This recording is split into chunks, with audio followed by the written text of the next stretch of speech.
The conference was called Conflict, Polarisation and Partition. Can we build a better future from a difficult past?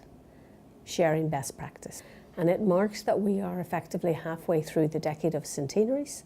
And while we have dealt with some fairly challenging matters in terms of the Easter Rising, the Battle of the Somme, and the whole Home Rule crisis, in some ways we now enter into a phase as the First World War comes to an end in 1918, that we're coming into the 100th anniversaries of what was a period of conflict, polarisation, and which ultimately led to partition and the foundation of two parliaments in Ireland, one in Northern Ireland at Stormont and one in Dublin. We had two keynote speakers, two professional historians, Dr. Eamon Phoenix and Dr. Marie Coleman, looking at the years ahead and looking at the social and economic aspects of that.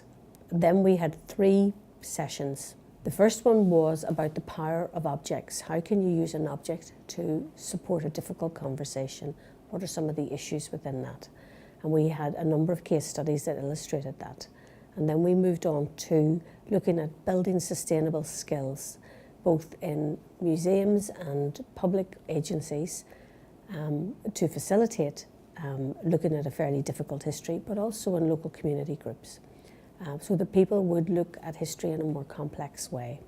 And then the final session revolved around dealing with controversial issues and taking on board the sensitivities of the decade, bearing in mind that as we move to the next part of the decade and in terms of violence, some of that violence takes place in the same sorts of places as the Troubles took place.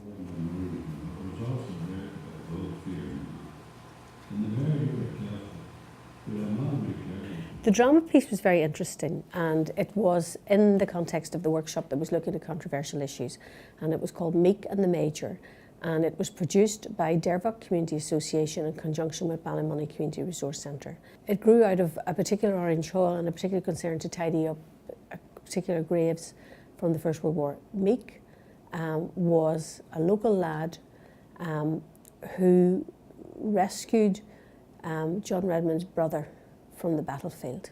What we were trying to get out of the day was to communicate the next stage of fairly complex history, both in terms of that political history, in terms of the violence that ensued, and in terms of how would you understand that we got to that point. So people got information that they weren't really familiar with in more depth and context than they had before.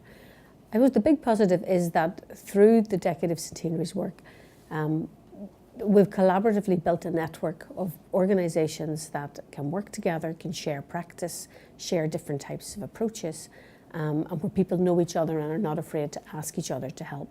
But we also know that as we've gone through every year of the decade, we've sort of said, oh, this year's more difficult than the last year.